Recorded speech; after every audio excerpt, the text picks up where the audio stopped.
रूस यूक्रेन युद्ध को रुकवाने अहम भूमिका निभा रहा भारत। मोदी की यूक्रेन यात्रा के बाद अब जल्द हो सकता है बड़ा ऐलान।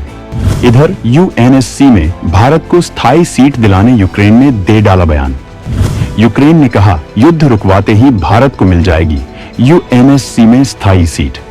भारत एक और जहां अपनी फायर पावर को बढ़ा रहा है, तो वहीं दूसरी ओर अंतर्राष्ट्रीय मंचों पर भी अपनी अलग पहचान बनाकर दुनिया को लगातार चौंका रहा है। ऐसा ही एक मंच है संयुक्त राष्ट्र, जिसकी एक इकाई यानी यूएनएससी में अपनी स्थायी सीट पाने के लिए भारत जद्दोजहद कर रहा है, लेकिन भारत को इस काम में सफलता नहीं मिल पाई है। और ऐसा हुआ है चीन की वजह से। चीन भारत के रास्ते का रोड़ा बन जाता है। भारत तर्क देता है कि यूएन में बदलाव होना जरूरी है, क्योंकि आज तक यूएन कुछ भी ऐसा नहीं कर पाया है जिससे विश्व कल्याण में उसकी भागीदारी मानी जाए। इसलिए यूएन में भारत सुधार चाहता है। भारत चाहता है कि इसमें जो स्थायी सीट हैं उन्हें और ज्यादा बढ़ाने की जरूरत है, लेकिन चीन की वजह से न तो भारत यूएन के सुधारों की वकालत को आगे बढ़ा पा रहा है और न ही भारत इस रुकावट का कोई पुख्ता इलाज कर पा रहा है। भारत जब तक इस संस्था का परमानेंट सदस्य नहीं बन जाता, तब तक भारत के महाशक्ति बनने के रास्ते में कई बाधाएं मुंह बाएं खड़ी होती रहेंगी। इसी वजह से भारत अब उसी मेथड पर काम कर रहा है कि जब घी सीधी उंगली से ना निकले तो उंगली को टेढ़ा कर लिया जाता है। अब ऐसा ही करने वाला है भारत। दुनिया जानती है कि यूएन अब तक सारे कामों में फेल होता जा रहा है। ना तो यूएन की कोई संस्था किसी बड़ी आपदाओं में कोई खास काम कर पाई है और ना ही कोई युद्ध रुकवा पाई है। साथ ही किसी युद्ध को ये संस्था बंद भी नहीं करवा पाई है। अब भारत के सामने एक ऐसा ऑफर आया है जो भारत को यूएनएससी का स्थायी सीट दिलवा सकता है, भारत को वीटो दिलवा सकता है। और आप यकीन नहीं करेंगे, भारत ने ये काम ऑलरेडी शुरू भी कर दिया है। यूक्रेन ने बताया भारत को यूएनएससी में वीटो लेने का तरीका। रूस यूक्रेन युद्ध को भारत ने रुकवाया तो मिलेगी स्थायी सीट। दरअसल भारत लगातार रूस यूक्रेन युद्ध को रुकवावे का प्रयास कर रहा है और इसी क्रम में भारत ने पहले रूस और बाद में यूक्रेन का दौरा किया है, जिसके बाद अब दुनिया भी ये मानने लगी है कि भारत इस युद्ध को रोक सकता है। और ऐसा होता है तो भारत को इसका प्रतिफल भी मिल सकता है। और इसका संकेत दिया है यूक्रेन ने। रूस और यूक्रेन के बीच युद्ध विराम की उठ रही मांग के बीच यूक्रेन के राजदूत ने कहा है कि अगर भारत संयुक्त राष्ट्र सुरक्षा परिषद यूएनएससी में अपनी परमानेंट सीट चाहता है तो उसे यूक्रेन में रूस के युद्ध को खत्म करने में ज्यादा मेहनत करनी चाहिए। भारत को इस युद्ध को खत्म करवाने पर काम करना चाहिए। नई दिल्ली में यूक्रेनी राजदूत ओलेक्सांद्र पोलिश्चुक ने कहा कि यूक्रेन चाहता है कि भारत दोनों युद्धरत देशों के बीच बातचीत में ज्यादा सक्रिय भूमिका निभाए। भारत को सिर्फ संदेशवाहक बनकर सीमित नहीं रहना चाहिए। इसके लिए भारत को रूस से अपने पुराने और घनिष्ठ संबंधों का इस्तेमाल करना चाहिए।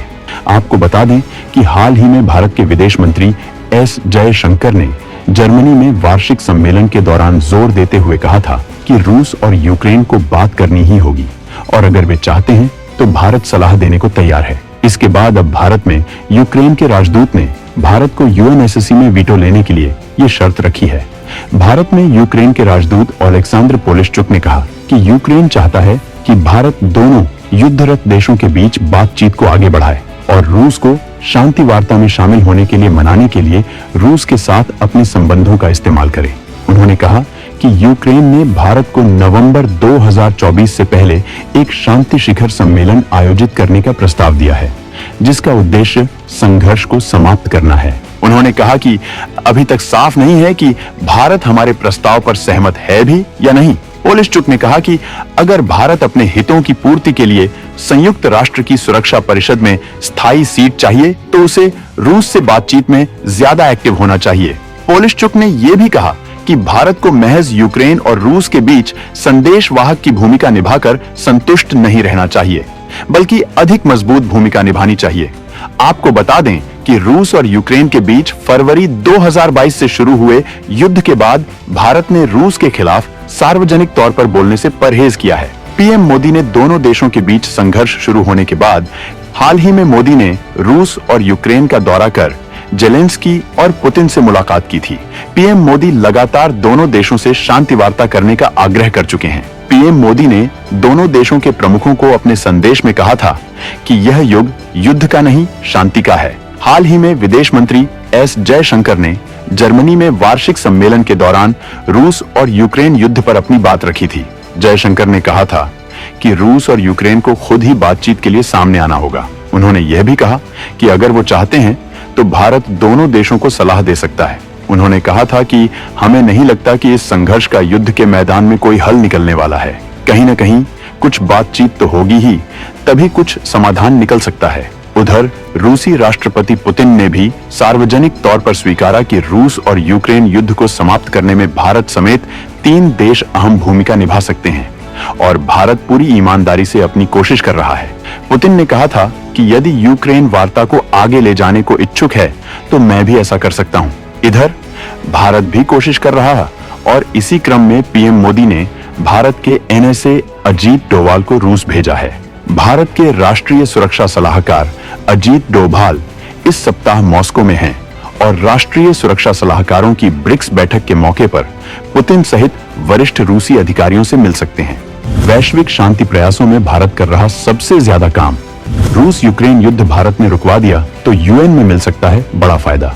भारत अगर रूस और यूक्रेन के बीच चल रहे युद्ध को रुकवा पाने में कामयाब हो जाता है तो इससे भारत को यूएन में बड़ा फायदा होगा। भारत इस कामयाबी का हवाला देकर अपनी मांगों को और ज्यादा मजबूत कर सकता है।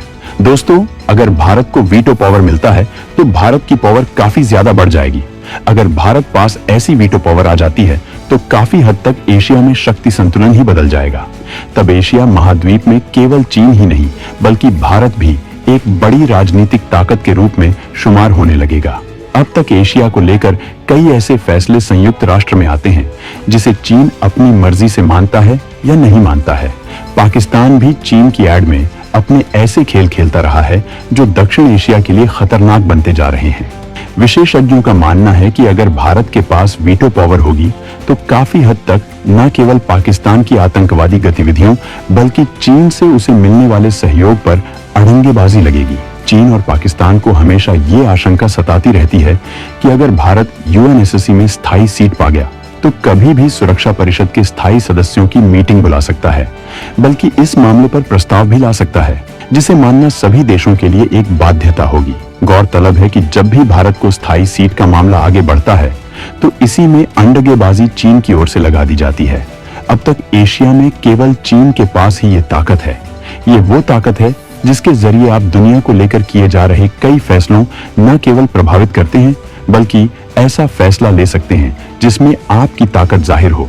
इसे इस बात से भी देखा जा सकता है कि वर्ष 2009 में भारत ने पहली बार जैश-ए-मोहम्मद आतंकवादी संगठन के मुखिया मसूद अजहर पर प्रतिबंध लगाने का प्रस्ताव पेश किया था, लेकिन पाकिस्तान से दोस्ती के चलते चीन ने इस पर वीटो लगा दिया। पिछले 9 सालों में चीन ने एक बार नहीं बल्कि 4 बार इस संबंध में लाए गए प्रस्ताव को वीटो लगाकर रोका।